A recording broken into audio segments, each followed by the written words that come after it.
drug use going on. It's not talked about, but it's true, and they were experimenting on themselves, and he being one of them. To enhance? Enhance, absolutely.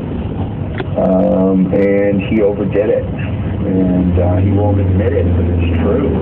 And he just talks about kill shots and all these kind of crackpot things that never come true, and it just is like ridiculous, you know. The predictions, you know, anybody can make predictions.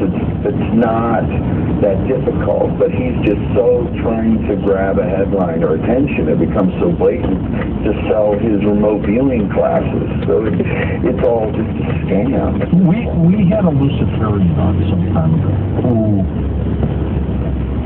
was way out there. Right. Aaron Donahue. Did you ever hear of him? No, I haven't. Okay, so he's not part of your group or anything like that? No. Well, what was his deal? Well, he too picked lotteries and things like that, but he was a pure Luciferian. That's what he did. I mean, he practiced it, preached it. Right. I mean, you go online and track him down and all kinds of stuff. So, who knows? Does he have a record? I'm not sure. Let's go to Topeka, Kansas. Teresa, you're up with us on Coast to Coast. Hi there. Hi, Ranger. Hi, George. Hi. I just have a quick question. What your thoughts are on Ouija boards and tarot cards? Well, I love them as tools. Ouija boards are amazing. They're great. Conjure up all your friends, won't you? They can, and they're just great gateway tools. They're wonderful. I mean, and tarot cards are really, you know, endemic. They're very addictive. You can get so many different answers from the cohesion.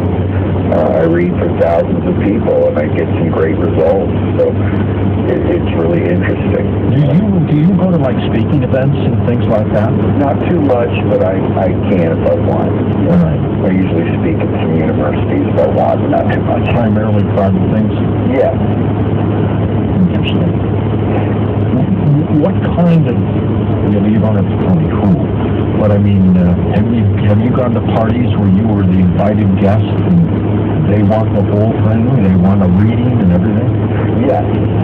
Done full-on seances for famous people. Did one in the Winchester Ghost House. Conducted one at Leeds Scallenscold Castle. That's fascinating. Yeah, at night. No one's allowed to figure out how you move those blocks. There's just magnetic fields there. You know, the entire coast of Florida. Happened? Absolutely. And he died with it, unfortunately, but the new owner does. So, an idea about it. He lives down the street, actually. Awesome. Let's go to the west of the Rockies. Hey, Victor, thanks. Hi, George. Nice to meet you. I just wanted to remind the listenership that when during the show you asked the guest if he would be willing to trick or obscure the audience with various information, and his answer was yes. Also, I wanted to remind everyone that with over 6.8 billion people throughout the world, over 5 million are religious, non-satanic worshipers, and it's just the thing being conveyed throughout the evening is that they're everywhere. The reality is 100,000 is a mild fraction, and I just felt it was necessary to get my 2 cents in. Thank you guys so much. Sure. Absolutely. But those 100,000 are pretty powerful people, aren't they?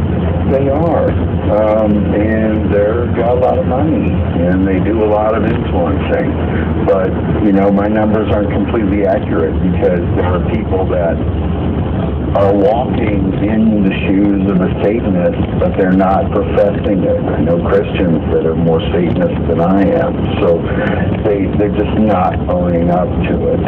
Would you say, Winter, that most people with huge money are Satanists? It would be an oversimplification to say that, but I think they would be. They get there through cutthroat ways. What do we call them, ill-gotten ways? That's right. You know, a common thread in our society. And the Masons and their groups and cults and all that is real. They have millions of dollars. I know a master mason that sold a building for $30 million for one man. You know, they have extreme amounts of money, and they're not nice. They have people taken care of.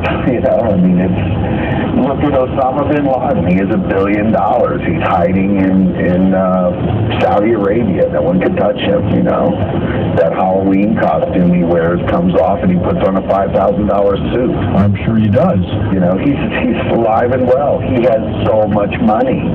You know, I mean, He's probably got his beard shaved. oh, that all comes off. It's a Halloween costume. Yeah. I remote viewed that. Other remote viewers. Halloween, really? Oh, yeah, that's all a joke. He could have been shot that in Nevada and then went over the hill and went to the casino. I mean, it's all, he could have gotten his copper and took off. We're dealing with people on different levels. They have so much money, it doesn't even matter. If you have $1 billion, you own. You know, you just own it. You own everything.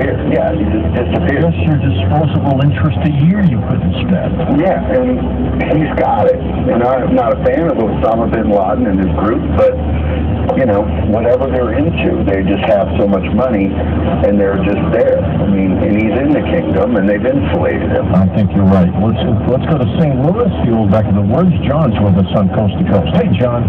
Hello, how you doing? Good. You're probably familiar with Resurrection School that was at Merrimack and Hydraulic. Yeah, sure am. Okay, went there from 63 to 71, very devout Catholic boy. Mm-hmm. I lived down on Spring, just south of the factory, and the house I never felt easy with. And my cross used to jump off the wall, nail would stay intact.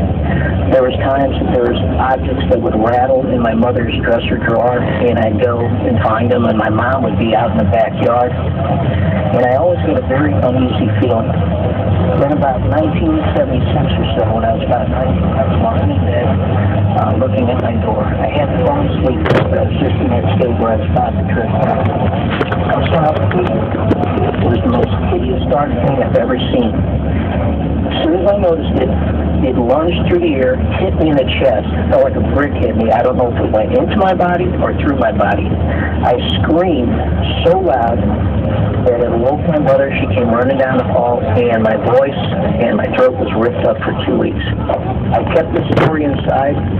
Just recently, a couple years ago, I was out on the United States Nimitz, and I sat with a Presbyterian minister.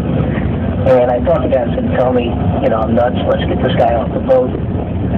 Anyway, he said, let me describe it. They called the figure darker than dark. And that was about the best description. And to this day, I've been shaken. So when did this start? Like, what made you get this house? Well, I was born on the hill. You know where that's at. I regard You know, in fact, the house that I was born in is 2 doors up from Fosse's Market, which is now Fosse's Deli. And we moved to this house on Spring. In fact, the address was 4409 South Spring. Moved to it, and I was about a year and a half old. And as a small child, I always told my mother, I want to go homey home. I want to go homey home. Back to the hill. And I always felt uneasy. Now, years later, my father more or less lost his mind.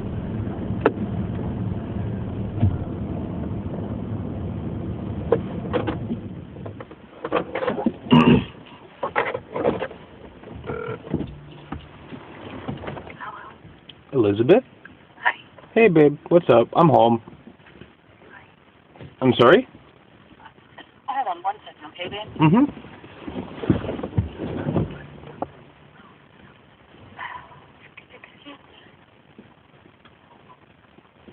Excuse me.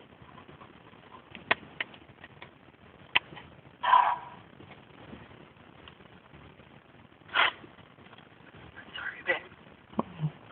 Hello? I'm home. Oh, thank you for calling. It's okay. You want to just call it a night? I was kind of hoping to. Aw.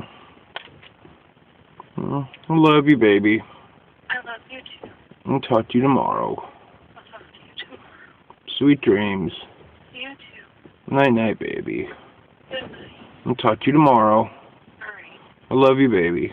I love you too. Bye-bye.